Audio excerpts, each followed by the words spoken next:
अध्यक्ष महोदय, आज इस सदन के सामने मैं सबसे पहले बिहार की महान जनता और अपने नेतृत्वकर्ता देश के यशस्वी प्रधानमंत्री आदरणीय नरेंद्र मोदी जी को, बिहार के सबसे लोकप्रिय नेता और बिहार के पूर्व मुख्यमंत्री आदरणीय नीतीश कुमार जी को, भारतीय जनता पार्टी के राष्ट्रीय अध्यक्ष आदरणीय नितिन नवीन जी को, भारत सरकार के गृह मंत्री आदरणीय अमित शाह जी को और तमाम जो हमारे एनडीए के साथी जो सभी नेता हैं, सबका मैं धन्यवाद देता हूं, जिन्होंने और यहां पर जो माननीय सदस्य हमारे सभी हैं, सबने मुझ में विश्वास व्यक्त किया। इसके लिए मैं सबको धन्यवाद देता हूं। महोदय, आप जानते हैं कि पिछले 20 वर्षों से अधिक समय से बिहार में एनडीए की सरकार चल रही है और एनडीए की सरकार ने लगातार किसानों की चिंता की, मजदूरों की चिंता की, गरीबों की चिंता की और सबसे अधिक बिहार में सुशासन स्थापित करने का काम नीतीश कुमार जी के नेतृत्व में होता रहा। साथियों, जिस तरह सरकारी नौकरियों की बहार आई बिहार में महिलाओं के जीवन के उत्थान करने का काम किया गया। हमारी जो छोटी छोटी बहनें हैं, साइकिल योजना चलाकर उसको स्कूल तक पहुंचाने का काम किया गया। लगातार ऐतिहासिक शराबबंदी कदम भी आदरणीय तत्कालीन मुख्यमंत्री नीतीश कुमार जी ने लिया। साथ मैं जरूर ये आश्वस्त करना चाहता हूं सदन को भी और पूरे बिहार को, देश के प्रधानमंत्री आदरणीय नरेंद्र मोदी जी चाहते हैं देश विकसित हो और बिहार के नेता, हम लोगों के नेता नीतीश कुमार जी चाहते हैं बिहार समृद्ध हो। इस पर काम हमको करना है और जिस तरह नीतीश कुमार जी के नेतृत्व में CCC पर कोई समझौता नहीं किया गया, चाहे वो क्राइम हो, करप्शन हो और कम्युनिज्म हो, इन तीनों चीजों पर कभी समझौता नहीं किया गया। आगे भी किसी भी कीमत पर कोई समझौता ये सरकार नहीं करेगी। साहब, सही बात है, कुछ लोग को चिंता रहती है, कुछ लोगों को लगता है हमारा पाठशाला, यही बपौती से बाहर निकलिए, किसी की बपौती नहीं है ये सत्ता। ये जो मुख्यमंत्री का पद है ये 14 करोड़ बिहारियों का आशीर्वाद है, इसलिए आज मैं बैठा हूं।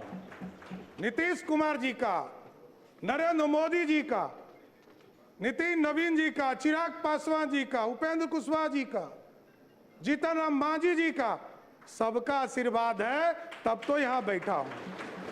कौन गलतफहमी में है? कौन कहता है किसको बनाया? कहां से गलतफहमी हो गई आपको? अरे मेरी तो राजनीति उत्पत्ति हुई है, मैं बता रहा हूं इस सदन के अंदर। नीतीश कुमार जी को मुख्यमंत्री बनाना था। 94 में समता पार्टी का निर्माण हुआ, मेरे पिताजी संस्थापक सदस्यों में से एक हुए। 1995 में सदस्य बनकर आए और लालू यादव जी ने मुझको जेल में डाला। मैं ही नहीं, मेरे 22 परिवार के सदस्यों को जबरदस्ती जेल में भेजा। लोग कहते हैं लालू यादव का, इसलिए मैं ऑफिशियल बयान कर रहा हूं, इसलिए मैं कोट कर रहा हूं कि लालू यादव जी ने मिलर स्कूल के मैदान में क्षमा मांगा था कि हमसे गलती हुई, इसलिए बोल रहा हूं। और मेरे कई चीजों पर ये लोग चर्चा करते, केस, मैं तो कह ही रहा हूं इस सदन में कई बार मैंने कहा, नीतीश जी नहीं होते तो लालू जी मुख्यमंत्री होते क्या? लालू जी को भी मुख्यमंत्री नीतीश कुमार जी ने बनाया, ये आपको जानकारी होना चाहिए। यहां बैठे वरिष्ठ साथी, इन लोगों से मिलिएगा, आपको पता चल जाएगा। और कोई किसी के पाठशाला से नहीं होता है। मैं तो कहा कि मेरी राजनीति में लालू यादव जी का अत्याचार नहीं होता तो मैं बिहार का मुख्यमंत्री नहीं बन पाता, नहीं तो जेल नहीं जाता, ना इस राजनीति में आता, मैं तो दूसरे रास्ते में चला जाता।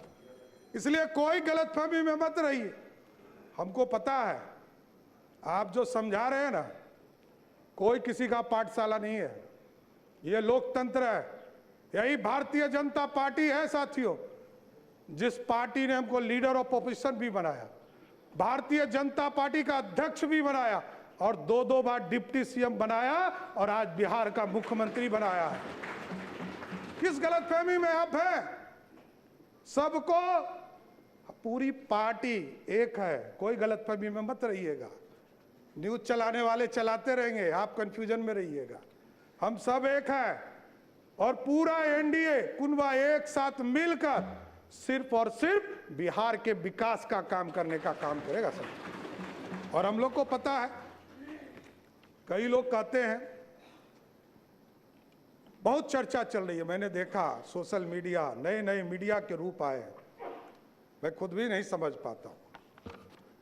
मैं यदि माइनर होता 1995 में तो मेरे को जेल में रखता क्या, बाल सुधार गृह में रखता। 1995 में मैं जेल में रहा और ये सारे मामले कोई नया नहीं है। मैं लोअर कोर्ट लड़ा हूं, हाई कोर्ट लड़ा हूं, सुप्रीम कोर्ट लड़ा हूं, सब बार लड़कर जीतकर यहां बैठा हूं, कहीं कहीं दिक्कत नहीं। जो आदेश सुप्रीम कोर्ट का होता है, न्यायालय का होता है, वही करता हूं। और डिग्री में आप भाई पीछे छूट गए।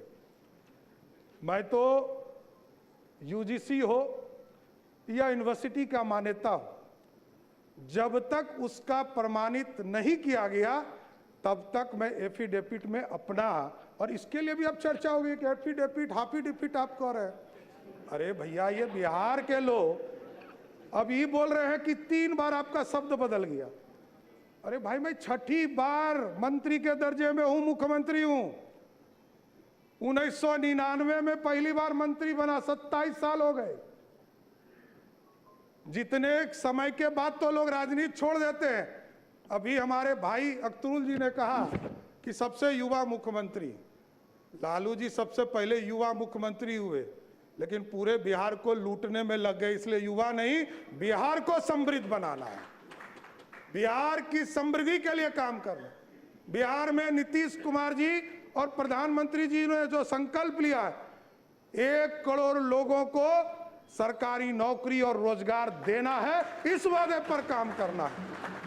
और महिलाओं के लिए स्पष्ट बताना चाहता हूं, नीतीश कुमार जी एक गार्जियन के तौर पर बिहार में काम करते रहे। आदरणीय प्रधानमंत्री जी लगातार महिलाओं के सम्मान में आगे बढ़े और अभी कह रहे थे ना कि आरक्षण के अंदर आरक्षण दे दीजिए। विजय बाबू उठे तो इनको कहे कि दर्द हो रहा है। आज देख लीजिए, हमारी बहनें यहां बैठी है, 29 विधायक हैं यहां पर, उसमें से 23 विधायक सिर्फ ओबीसी या दलित समाज से है, 2/3 से अधिक। जब आरक्षण होता, आज यदि संसद में बिल पारित हो गया होता तो यहां 29 नहीं, 122 विधायक जीतकर हमारी बहनें आएंगी। यह व्यवस्था चाहते हैं मोदी जी, और नीतीश कुमार जी ने तो इसके लिए किया, इसके लिए किया। 2006 में जब कानून बना रहे थे पंचायती राज के अंतर्गत, तो 50% महिलाओं को आरक्षण दिया, और 50% महिलाओं को आरक्षण दिया तो आपको जानकर खुशी होगी कि आज के तारीख में नगर निकाय में और पंचायती राज में 59% महिलाएं चुनाव जीतकर आ रही है। मतलब 50 से 59 हो गया। इसलिए महिलाओं का सम्मान करना पड़ेगा। और मैं तो गारंटी देता हूं कि स्पष्ट तौर पर बिहार की पुलिस काम करेगी, और महिलाओं के तरफ कोई भी गलत नजर उठाता है तो उसको पताल से भी निकालने का काम हमारी पुलिस करेगी साथी। और बिहार में सुशासन, लगातार कई साथी हमारे काम करते रहे। यहाँ पर राजस्व में आपने देखा कई चीज़ों को 2011 में से लगातार लोक सेवाओं का अधिकार कानून लागू किया गया। बिहार भूमि पोर्टल शुरू किया गया, ई मोटेशन की सुविधा शुरू की गई। उसके बाद दिलीप जायसवाल जी आए, उन्होंने इसको आगे बढ़ाया, ई परिवहन को। विजय सिन्हा जी आए, उन्होंने ई मापी की व्यवस्था कराया। राजस्व न्यायालय में ई कोर्ट की व्यवस्था कराया। संजय सरावगी जी थे, इसको पूरा डिजिटल कराने का काम किया। लेकिन जरूर आश्वस्त करता हूं साथियों, आपने मौका दिया है 3 चीजों को, ब्लॉक, अंचल और थाना, इसको मेरा सीएमओ इसको पूर्ण रूप से देखेगा और बिहार की जनता को पूर्ण रूप से सारी सुविधा मिल सके, इसकी सुनिश्चित करने का काम किया जाए। इसलिए पूरे बिहार की चिंता लगातार आदरणीय नीतीश कुमार जी के नेतृत्व में होता रहा है। प्रति व्यक्ति को दुगना आय हो सके, इसकी चिंता करना है। तेजी से औद्योगिक विकास हो सके, इंडस्ट्री को आगे बढ़ा सके। और आपको जानकर खुशी होगी, लोग कहते हैं कि इन्वेस्टमेंट कहाँ है। मैं बताना चाहता हूँ, 2024 के 28 जनवरी को हम लोगों ने ओथ लिया आदरणीय मुख्यमंत्री नीतीश कुमार जी के साथ। मैं फाइनेंस डिपार्टमेंट में काम कर रहा था।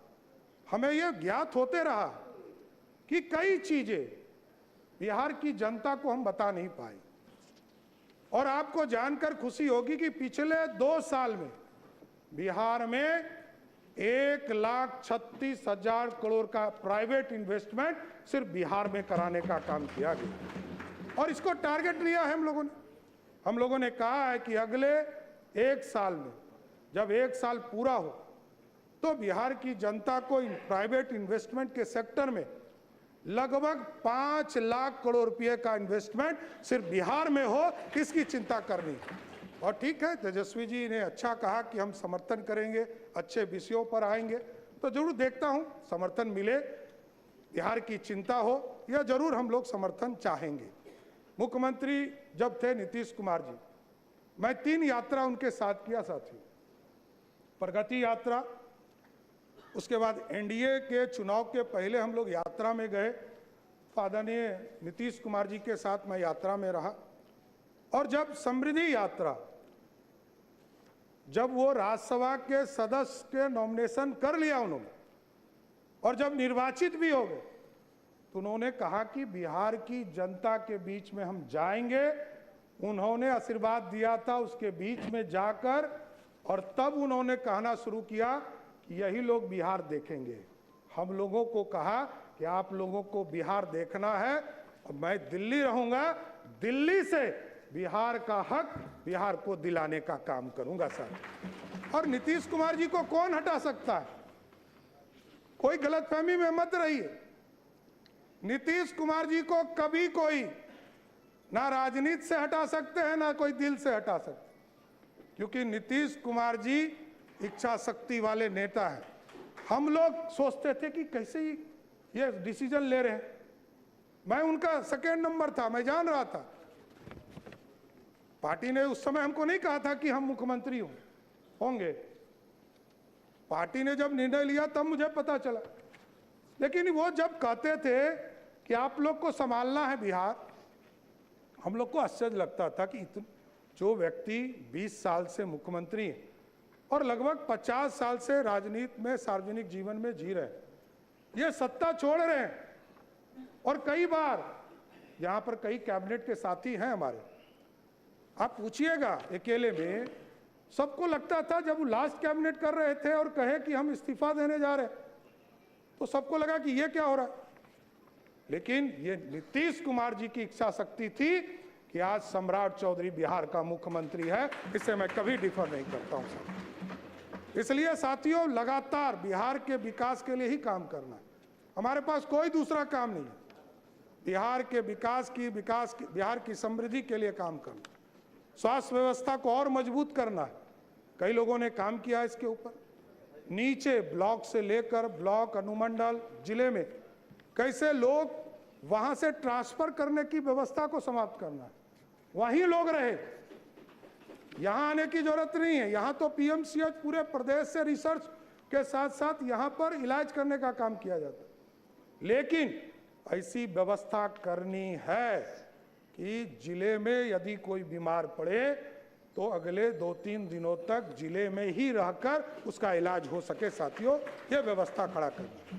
और अभी हम लोग जुलाई के माह में सभी प्रदेशों में, सभी प्रखंडों में यह निर्णय था हम लोगों का कि हम लोग जब चुनाव में जा रहे थे एनडीए के घोषणा पत्र में हम लोगों ने तय किया था कि उस शिक्षा को बढ़ाने के लिए हम लोग सभी प्रखंडों में एक एक डिग्री कॉलेज खोलेंगे। जो 208 डिग्री कॉलेज बिहार सरकार ने तय कर दिया है और 1 जुलाई के बाद किसी दिन भी उसको चालू करने का काम बिहार की सरकार करेगी। सर,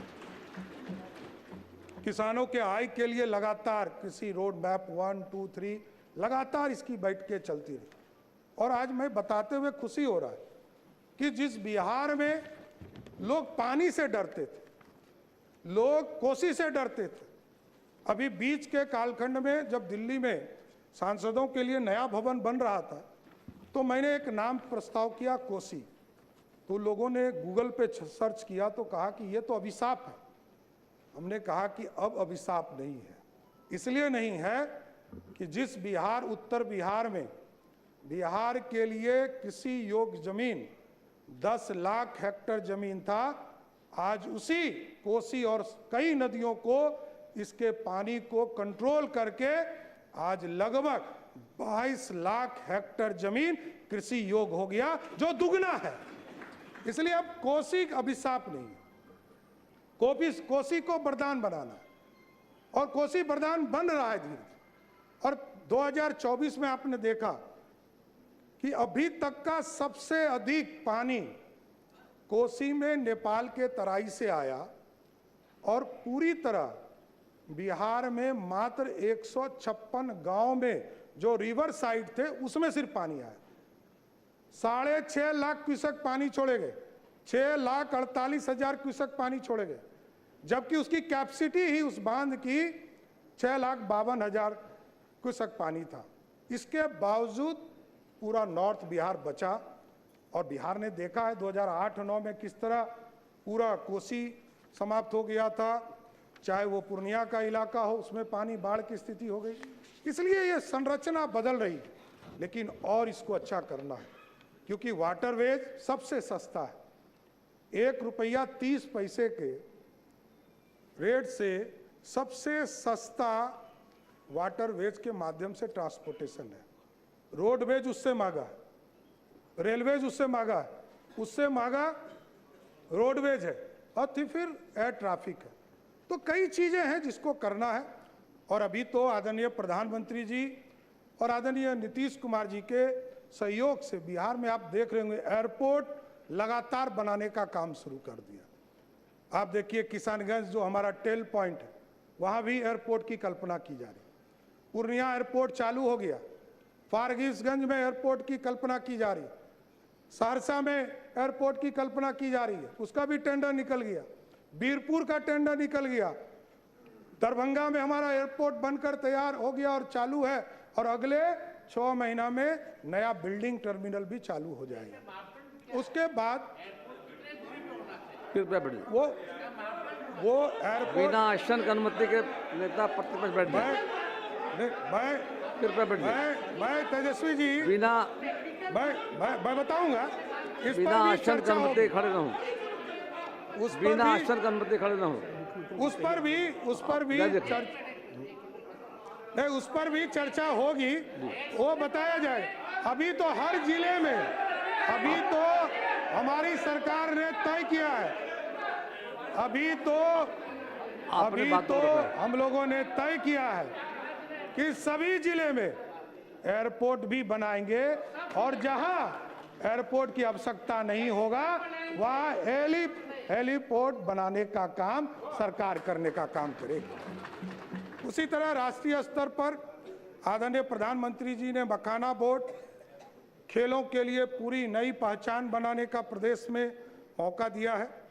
इको टूरिज्म को हम बढ़ाने का काम कर रहे हैं, और 11 टाउनशिप लगातार प्रयास किए जा रहे थे कि टाउनशिप बढ़े और नए टाउनशिप की कल्पना की जाए।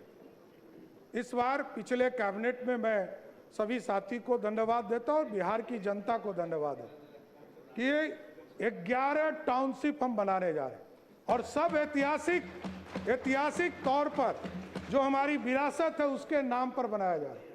पटना में पाटलिपुत्रा लगभग 60,000 एकड़ जमीन में उसको बनाने का काम किया जाएगा और जिसका नाम पाटलिपुत्रा होगा साथी। गया जी में जो टाउनशिप बनाया जाएगा उसका नाम मगध के नाम पर रखा गया, क्योंकि इस देश का पहचान भी मगध के तौर पर। मुंगेर जिस धरती से मैं भी आता हूं, उस इलाके को अंगराज कर्ण के तौर पर जाना जाता था और कहते थे लोग कि अंग प्रदेश है, उसको अंग के नाम से वहां टाउनशिप बनाने का काम। भागलपुर जहां ऐतिहासिक धरती है, जहां विक्रमशिला यूनिवर्सिटी होता था, वहां उसको विक्रमशिला के नाम से जाना जाए। पूर्णिया में माता पूरन देवी के नाम से पूर्णिया को ही नए टाउनशिप में बनाया जाएगा। उसी तरह जो सहरसा का इलाका है, उस इलाके में कोसी के नाम पर वहां टाउनशिप बनाने का काम किया जाए और मां जानकी के नाम पर जो मिथिला जो धरती है, जहां उनका जन्म स्थान जिस इलाके में माना जाता है, उसको मां सीता के नाम पर, मिथिला के नाम पर जो राज्य था उसके नाम पर किया जाए। और जो नीतीश कुमार जी ने घोषणा किया था स्वयं, वो था सीतामढ़ी की पावन धरती पर जाकर जब मां सीता के जन्म स्थान पर भव्य मंदिर बनाने का काम शुरू किया गया, तो कहा गया कि हम यहाँ सीतापुरम एक नया शहर बनाने का काम करेंगे। उसी तर्ज पर तिरहुत मुजफ्फरपुर में, सोनपुर के इलाका में हरिहर बाबा है, हरिहरनाथपुर बनाने का काम किया जाएगा। और जो छपरा का इलाका है उसमें सारण, जो पुराना कमिश्नरी माना जाता है, पुराना जिला माना जाता है, उसके नाम पर बनाने का काम किया जाए। इसलिए पूरी तरह अर्बन के भी सेक्टर में इसको आगे बढ़ाने का काम किया जाए। अभी महिलाओं की सुरक्षा की चिंता लगातार लोग करते रहे और हम लोगों ने तय किया था कि जो स्कूल में छुट्टी होती है, कॉलेज में, महिला स्कूल में, महिला कॉलेज में जब छुट्टी होती है, तो उसके लिए एक सुरक्षा के मापदंड को आगे बढ़ाना है। कई घटनाएं सामने आई प्रकाश में, उसको देखते हुए हम लोगों ने निर्णय लिया कि अब सभी स्कूल और कॉलेज के सामने पुलिस दीदी पिंक स्कूटी के साथ खड़ी होंगी और पूरे प्रदेश में महिलाओं की सुरक्षा को बढ़ाने का काम किया है। इसलिए अभी हम लोगों ने जो पहली कैबिनेट थी उसमें कई फैसले लिए। उसमें हरिहरनाथ बाबा को भी, जिस तरह बाबा विश्वनाथ काशी में स्थापित है, प्रधानमंत्री जी ने जिस तरह कॉरिडोर बनाया, उसी तर्ज पर हम लोग सोनपुर में भी हरिहर बाबा नाथ के नाम पर कॉरिडोर बनाने का काम करेंगे, जो लगभग 680 करोड़ का कॉरिडोर होगा और उनके आशीर्वाद से पूरा बिहार और समृद्ध हो, इसकी कामना भी करते रहेंगे। कई चीज़ों की लगातार माननीय विधायकों के द्वारा चिंता रहती थी कि जो रोड एक्सीडेंट होते थे उसको इंश्योरेंस सेक्टर में जाना पड़ता था। हम लोगों ने तय किया, आदरणीय वित्त मंत्री जी, आदरणीय विजय बाबू, सब लोगों ने इसको तय किया कि अब जो रोड एक्सीडेंट होंगे उसमें इंश्योरेंस का भी पैसा 4 लाख मिलेगा और सरकार भी अपने स्तर से उसको 4 लाख रुपया घटना के बाद देने का काम करेगी। इसी तर्ज पर कई चीजें हैं जिसको लगातार आपके समर्थन की जरूरत है और आप लोग लगातार समर्थन करते रहिए। ये जरूर आश्वस्त करता हूँ कि कई सेक्टर हैं जिसमें काम करने की जरूरत और भी है। नीतीश जी भी कहते थे कि जो हमारे ब्लॉक के स्कूल हैं उसमें मॉडल स्कूल की स्थापना करना है। जिला में जो जिला स्कूल होता था उसको पूरी तरह व्यवस्थित करना है और नए जो पूरी संरचना बनेगी उसके साथ साथ जोड़ने का कि हम ऐसी व्यवस्था खड़ा करें। कई लोग आते हैं और कहते हैं कि ऑफिसर के बेटा को पढ़ने के लिए बाध्य कीजिए। मैं बात तो नहीं कर सकता, लेकिन ये व्यवस्था जरूर इस सरकार को खड़ा करना है कि ऑफिसर और मंत्री का बेटा स्वयं सरकार के स्कूल में पढ़ना शुरू कर दे। ऐसी व्यवस्था खड़ा करना है, इसको आगे बढ़ाना है। नीतीश जी ने पूरा इंफ्रास्ट्रक्चर दिया है, स्कूल में शिक्षक को पहुंचाया है और लगभग 5 लाख शिक्षकों की बहाली की और सबको मुख्य धारा में लाने का काम किया है। इसलिए हम लोग अब लगकर इसको आगे बढ़ाएंगे और पूरी व्यवस्था को खड़ा करेंगे। कई लोग चिंतित हैं कि किसका सम्मान होना चाहिए। अरे जो व्यक्ति जो परिवार में अपनी बहन का सम्मान नहीं करता हो वो दूसरे को सीख दे रहा है क्या?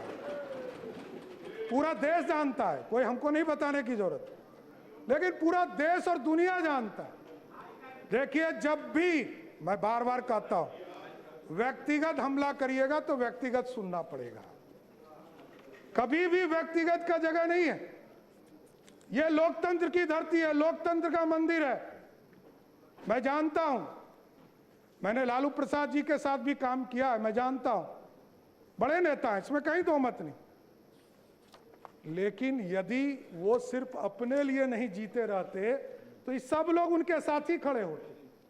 और लालू जी सबसे पहले, ये आपको जानकारी दे देता हूं, सबसे पहले घुटना आरएसएस कार्यालय में ही जाके डाले थे, कोई दूसरे जगह नहीं। 33 विधायकों का समर्थन चाहिए था, सरकार ही नहीं बनती, हरदी ही नहीं लगता, मुख्यमंत्री ही नहीं बनते। और नीतीश कुमार जी का इसलिए मैंने कहा योगदान है कि नीतीश कुमार जी नहीं होते तो लालू जी नेता ही नहीं बनते, एमएलए एमपी तो बन जाते। विरोधी दल का नेता बनाया और मुख्यमंत्री का उम्मीदवार बनाया, ये पूरा बिहार जानता है। लेकिन मैं सिर्फ याद दिला रहा हूं बिहार को। इसलिए आज मैं तमाम साथी, लगभग 13 लोगों ने अपनी बातों को रखा है, लेकिन मैं फिर से देश के यशस्वी प्रधानमंत्री नरेंद्र मोदी जी को, बिहार के लोकप्रिय नेता, हम लोगों के नेता नीतीश कुमार जी को, हमारे पार्टी के राष्ट्रीय अध्यक्ष नितिन नवीन जी को, और तमाम जो एनडीए के बड़े नेता हैं सबका, और तमाम जो हमारे एनडीए के विधायक हैं, सबने हमको नेता चुना, इसके लिए मैं सबको बधाई देता हूं। और मैं कोशिश करूंगा कि जो हमारे विपक्षी पार्टी के साथी हैं उनका भी सम्मान बिहार की जनता के बीच रखूं, और लोग काम करते रहे, काम से आपके दिल को पूरा एनडीए जीतने का काम करेगा। बहुत बहुत धन्यवाद। माननीय सदस्यगण, अब मैं मूल प्रस्ताव को रखता हूं। प्रश्न यह है कि यह सभा वर्तमान राज्य मंत्रिपरिषद में विश्वास व्यक्त करती है। जो इस प्रस्ताव के पक्ष में हाँ कहें, जो इस प्रस्ताव के पक्ष में ना कहें। मैं समझता हूं कि पक्ष में बहुमत है, पक्ष में बहुमत है, यह प्रस्ताव स्वीकृत हुआ। माननीय सदस्यगण,